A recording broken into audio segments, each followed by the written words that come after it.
നദിയിൽ ബോട്ടിലൂടെ നടത്തുന്ന ചരിത്രപ്രധാനമായ ദിവ്യകാരുണ്യ പ്രദക്ഷിണത്തിനായി ഒരുങ്ങി അമേരിക്ക. ഓഗസ്റ്റ് 14 ലൂസിയാനയിലെ ബാറ്റൺ റൂജിൽ ആരംഭിച്ച് അടുത്ത ദിവസം വൈകുന്നേരം ന്യൂ ഓർലിയാൻസിൽ അവസാനിക്കുന്ന രീതിയിലാണ് ദിവ്യകാരുണ്യ പ്രദക്ഷിണം ക്രമീകരിച്ചിരിക്കുന്നത്.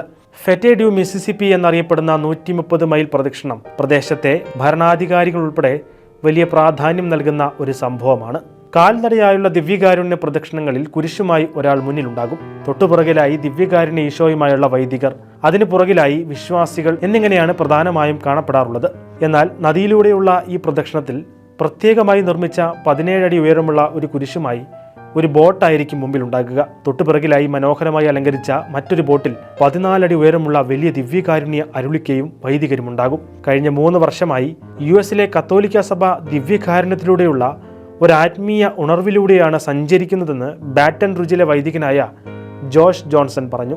അയൽ പ്രദേശങ്ങളിലേക്കും മറ്റിടങ്ങളിലേക്കും എന്തിനേറെ ജലത്തിലൂടെ പോലും ദിവ്യകാരുണ്യനാഥനെ പങ്കുവെക്കാനുള്ള ദൗത്യത്തിനായി ബിഷപ്പുമാർ കത്തോലിക്കരോട് ആഹ്വാനം ചെയ്യുന്നത് ആ ഉണർവ് കെടാതെ സൂക്ഷിക്കുന്നതിന്റെ തെളിവാണെന്നും ഫാദർ ജോഷ് പറഞ്ഞു.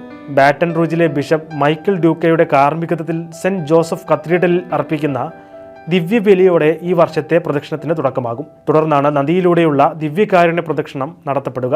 130 മൈൽ ദൂരത്തിൽ വിവിധ പോയിന്റുകളിലായി വിശ്വാസികൾ അനുഗ്രഹം സ്വീകരിക്കാനായി കാത്തുനിൽക്കും. സമാപനത്തിൽ പ്രദക്ഷിണത്തിൽ പങ്കെടുത്തവർ സെന്റ് മൈക്കിൾ പള്ളിയിൽ ഒത്തുകൂടുകയും അവിടെ വെച്ച് നൈറ്റ് പ്രയറും നടത്തപ്പെടുമെന്നും ഇടവക വികാരി ഫാദർ വിൻസെന്റ് ഡുഫ്രസ്ന വ്യക്തമാക്കി. 100-ലധികം വളണ്ടിയർമാരെ പരിപാടിയുടെ സുഗമമായ നടത്തിപ്പിനായി സംഘടിപ്പിച്ചിട്ടുണ്ട്.